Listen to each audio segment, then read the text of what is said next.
So I think it's clear. Anyone who knows. Um, One of the things I do is I work at a place called Safeway. Yeah, there's not anyone on here that doesn't know that. And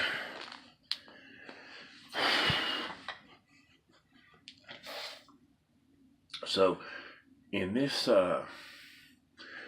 area, we're going through contract negotiations. Okay, and there is an impending.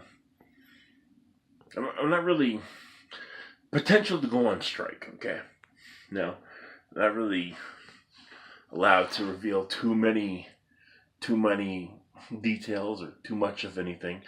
Um, not that I'm not allowed to, but it's just not wise to. With that said, there's a video that came out, and the video was kind of slated in a very anti-union negotiation way. So I want to, you saw the video. It's in the beginning of this one. Or I might put it at the end, I don't know. Yeah, actually, I'm going to put it at the end, so you'll see the video after this. Well, a little problem with how the video was made. It's made to make the union look real bad right now. There's a lot of stuff about this negotiation that's not being, or about this contract negotiation that's not being readily available. It's not being put out there. It's making the union look bad, and it's making the union supporters, like me, look bad too. So let's level here with what's up. Journeymen are making, what they say in the video is true about the raise that journeymen would get. They are attempting to make department heads non-union. Scary thing when you're union and want to move away from that. Think Walmart, think China, think, stuff like that. So they're also wanting to take away premium pay incentives. So if you tend to work overnights like I do a lot, you're at a base pay. You don't get the premium pay. If you want to work Sundays right now, if you're a tier 2, you can do that and you get a premium pay. But tier 1, nope. And they're trying to take it away for everybody. So they're trying to even take it away for the people that are tier 2 that have been there for a long time.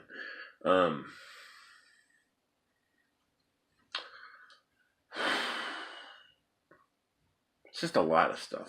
You have your vacation times, your sick times, your union representation, premium pays, things like that. Things that help out. Things that kind of make things move along, that make things good to be there. They're trying to take those. Okay. Now, towards the end of the video, you'll see a lady, which is the reason why I decided to make this video. You'll see a lady say, if you don't like your job, then quit. But basically do what you gotta do, but don't harm the customers. First off, lady, I know you live within a couple hours of me because where this interview was done. And this was one of those out in the parking lot interviews. Now let me tell you something. For either of the companies that are involved in this, being Safeway and King Soopers, or Albertsons and Kroger, whatever you want to call it, they're real strict about news media being on the premises, you know. Um,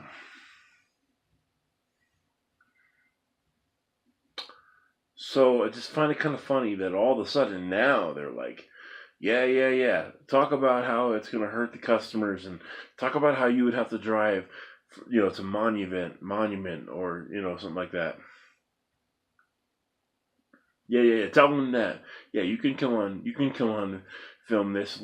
We'll let people tell them that. What people don't really know, people really don't know, is that the union is trying to help us.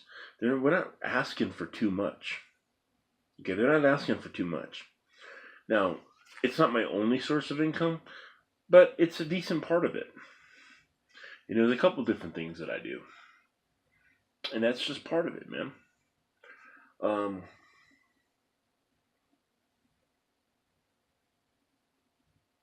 but this lady, you have to be so clueless. I'm gonna get on my soapbox here for a minute,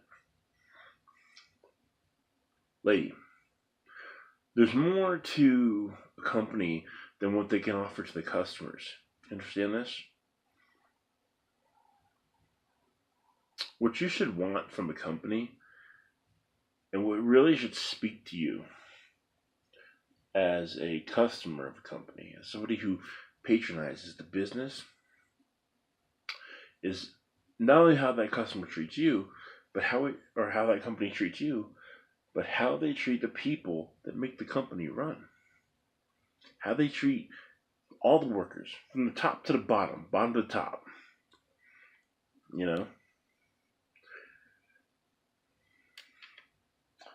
you should be able to walk into a business and be able to look at the employees and go, "Are you happy here?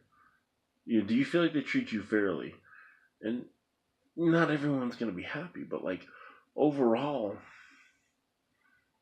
they should be, or they should at least be like they should at least have some good feeling about it.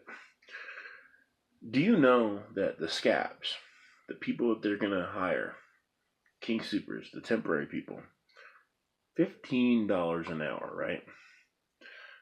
That's not even what's being proposed by the union for regular workers. And there's a lot of things the regular workers would totally give in on. But like, we don't want to give in on raises. We don't want to give in on union representation and stuff like that. Vacation time, that can stay the same. It doesn't really bother me that much. Some people it will, some people it won't. Premium pay, yeah, like that's cool. We need it because it's a perk. How do you think that you get people to work on a Sunday or work the overnights like I do? I'm like, yeah, listen, here's the deal, dude. I'm gonna make a little extra money. You know what I mean? And it's not even the premium pay for the whole time that I'm there. It's just for certain parts of the shift, which is cool. Whatever. In order to make a business, you have two ways, pretty much, dude. You can like run it like Walmart does and treat the employees like crap, but have plenty of stores and really low prices. And you all should look at the documentary Walmart, the high cost of low prices, to understand how that happens. Or you should keep the people happy. You should keep the people wanting to come back for some reason. And your concern is just like as a customer shouldn't just be, and I realize we live in a day and age where people are really only concerned about themselves. That's okay. Not everybody, but that's okay that a lot of people are like that. But if you're going to invest and patronize a business, not only should you be worried about what they can do for you, but you should be worried about what that business does for the people that work there. And nobody's harming you by making you go to a different store because they're on strike. That's not harming you. Okay? You said, "Oh, you shouldn't harm the customer." Nobody's harming you. Nobody's harming you. You have to go to a different store. It might be a little farther away. Oh, how about this? How about those employees are like fighting for their jobs, fighting for their livelihood, fighting for the ability to feed their families, which you don't seem to care about. So like, you want you want employees of businesses to care about you and your needs. It's got to be a two-way street, man. It has to be. Because those employees, they were people too. You know what's funny is, I go to work, right? And all kinds of people, even people I've yet to talk to, and I just found something out today. That there was another little girl that like made a picture from you when I was out, and I just didn't get it. But she didn't know I was injured, or not injured, but had the surgery. But like people continuously, even to this day, I've been back to work for going on a month and a half now. And people are like, well, you know, how are you? How's your healing? How's everything? And when you talk to the customers about my job, now I haven't done this, but some of my coworkers have, about the impending strike. A lot of our customers, because it's a small store, we're like, hey, you know, we support that. Do what you got to do.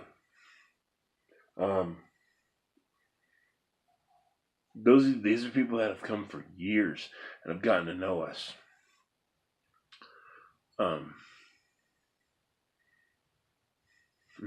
So I started wearing a little thing at work. It says Union Thugs. People keep asking me, what's this about? Well, what's it about?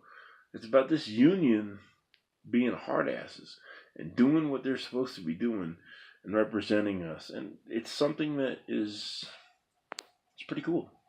Okay.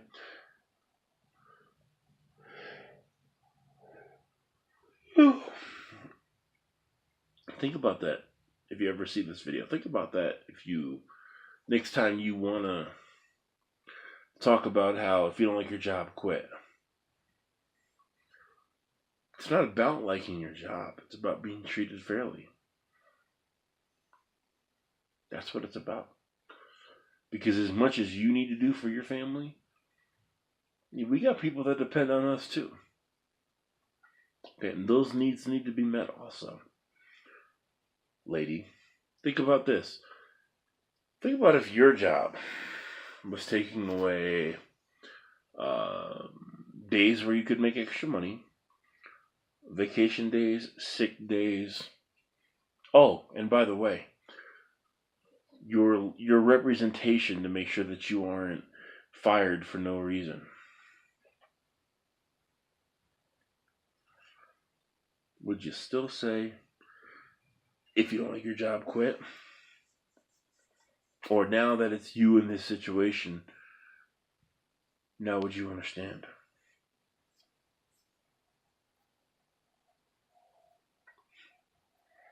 Anyway, we'll get on to the video, show you guys what's up.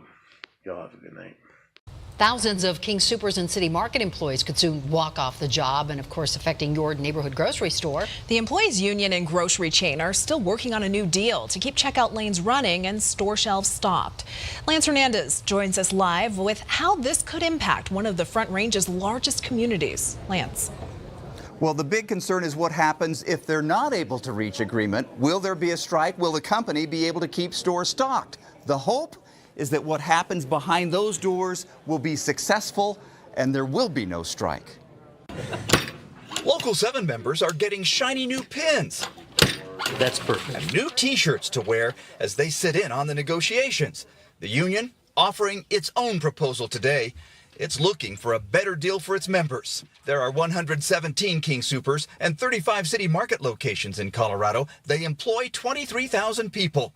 The union represents about half of them at 12,200 members. That's who it is fighting for. Thank you for calling the 2019 King Soopers and City Market Negotiations Hotline. In a recording on its negotiation hotline, the union describes King Soopers' last proposal as reprehensible, which gave a 15-cent or 25-cent an hour raise to only top-paid journeyman workers and those above that, like head clerks, but no raise at all for anyone else. The company says when you look at pay, you have to look at the entire package. In a statement to Denver 7, company spokesman says it's in everyone's best interest to come to a mutually beneficial agreement that rewards associates with fair pay, best-in-class benefits, and a stable pension plan while keeping King Super City markets competitive in the marketplace.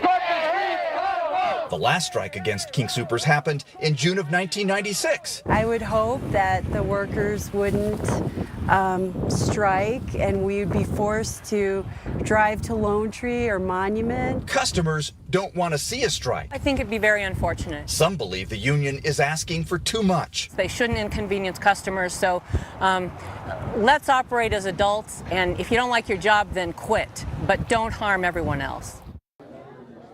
Now, union employees, like many other workers in Colorado, just want to keep up with the ever-escalating cost to live here in Colorado. They're taking a break in negotiations right now, but I am told they are mulling over some individual proposals, so that is positive news. No word on how long they'll go into the evening. Reporting live in Greenwood Village, Lance Hernandez, Denver.